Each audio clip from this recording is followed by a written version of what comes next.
हम साधकों का मार्गदर्शन करते हुए पूज्य भाई जी कहते हैं, आधार की शुद्धि होने पर साधना की सिद्धि होती है।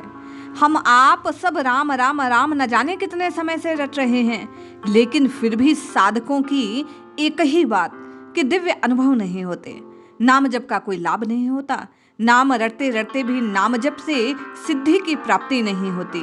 तो आज भाई जी के इस लेख से हम आप जानने का प्रयास करते हैं कि कैसे नाम जपने पर, कब नाम जपने पर, किस रीति से नाम जपने पर और नाम जप में किस सावधानी को शामिल करने से हम आपकी साधना सिद्ध हो सकती है। आधार की शुद्धि क्या है जो जीव को, साधक को, राम नाम जापक को साधना से सिद्धि तक पहुंचाती है। जय श्री हरि। पूज्य गुरुदेव के चरणों में प्रणाम। सभी नामनष्ट साधकों को जय जय श्री सीताराम। पूज्य भाई जी लिखते हैं, भगवान है वे सच्चिदानंद घन हैं, सर्वत्र हैं, सर्वदा हैं, किसी भी देश काल पात्र में उनका अभाव नहीं है।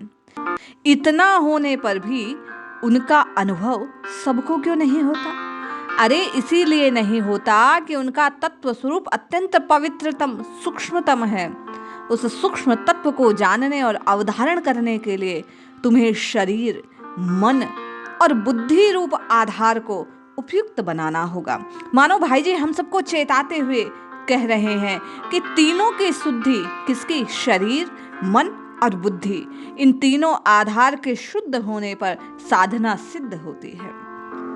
पूज्य भाई जी लिखते हैं, जब तक शरीर अशुद्ध है, चित्त चंचल है, अपवित्र है, बुद्धि स्थूल और व्यभिचारिणी है, तब तक भगवान की यथार्थ अनुभूति नहीं हो सकती।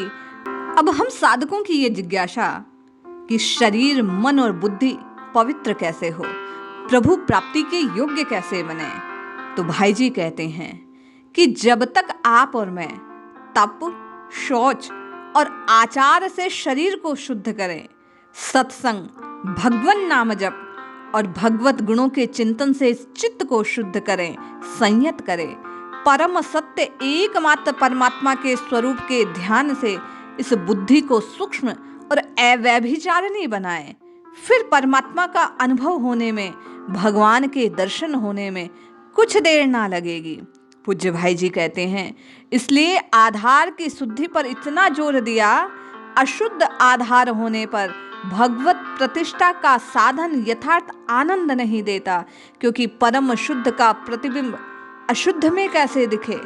साधन करते रहो, श्रद्धा पूर्वक साधन करते करते जो जो आधार शुद्ध होगा, त्यों ही त्यों उसे भगवान के पवित्र निवास स्थान बनने की योग्यता मिलती रहेगी, त्यों ही त्यों आनंद आने लगेगा।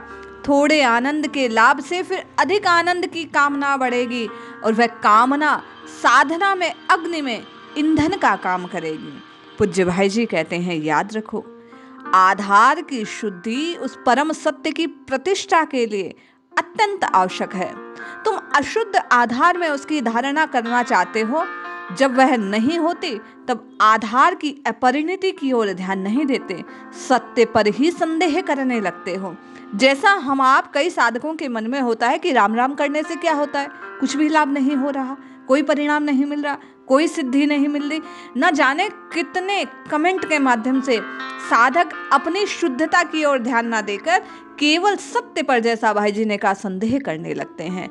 हम आप भाई जी की वाणी से चेते और आधार को शुद्ध करने का प्रयास करें। पूज्य भाई जी कहते हैं, शरीर, मन और बुद्धि को यम नियमों के द्वारा शुद्ध करने के प्रयत्न में पूर्ण रूप से लग जाओ। जब भगवान इस आधार मंदिर को शुद्ध, स्वच्छ और देवी गुणों से सुसज्जित पाएंगे, तब अपने आप ही इसमें आ विराजेंगे। अब भी तो सही, परंतु छिपे हैं, पर्दा है। तुम अपनी संपूर्ण इंद्रियों से उनका स्पर्श सुख पाकर निहाल हो जाओगे। आवश्यकता केवल एक बार शुद्ध होकर उन्हें पुकारने की है।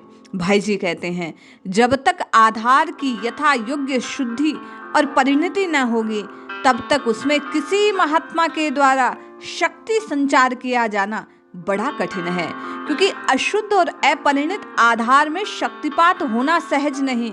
यदि किया जाता है तो शक्ति को वहां से प्रतिहित होकर लौटना पड़ता है।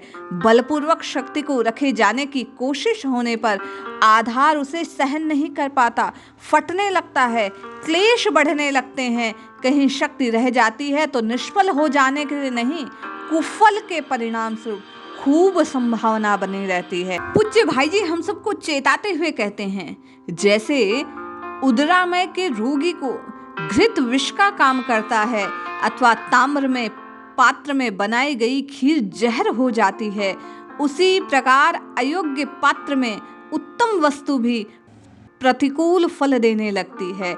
इसलिए महात्मा लोग जब तक आधार की उचित परिणति नहीं देख लेते तब तक उसमें न रह सकने योग्य उत्तम वस्तु को नहीं देते। हाँ, आधार की शुद्धि होने पर महात्माओं का संग करो, उनकी कृपा का आश्रय ग्रहण करो। महापुरुषों की कृपा से उनके आज्ञा अनुसार आचरण करने से आधार शीघ्र शुद्ध होगा। आधार की शुद्धि होने से वे सहज शक्तिपात कर सकेंगे। पूज्य भाई जी कहते हैं, ये भी नहीं समझ लेना चाहिए कि सभी महात्मा शक्तिपात करते हैं या कर सकते हैं। न तो सबका स्वभाव एक सा, न सबकी शक्ति में समता। कई महात्मा शक्ति होने पर भी उसको काम में नहीं लाते, कई न्यून शक्ति में भी काम लेने की चेष्टा करते हैं। जिन महात्माओं की शक्तिपात करने की चेष्टा होती है उनमें कुछ तो ऐसे बहुत बढ़ी हुई शक्ति वाले हो सकते हैं जो आंशिक रूप से अपरिणित आधार को भी अपनी शक्ति के द्वारा सहज ही शुद्ध कर उसमें शक्ति स्थापन कर देते हैं। जिनकी शक्ति कम बलवती वे शुद्ध आधार में भी बड़ी कठिनता से शक्ति को पहुंचा सकते हैं। कुछ भी हो, आधार तो शुद्ध और परिणित करने की चेष्टा प्राणपण से करते रहो।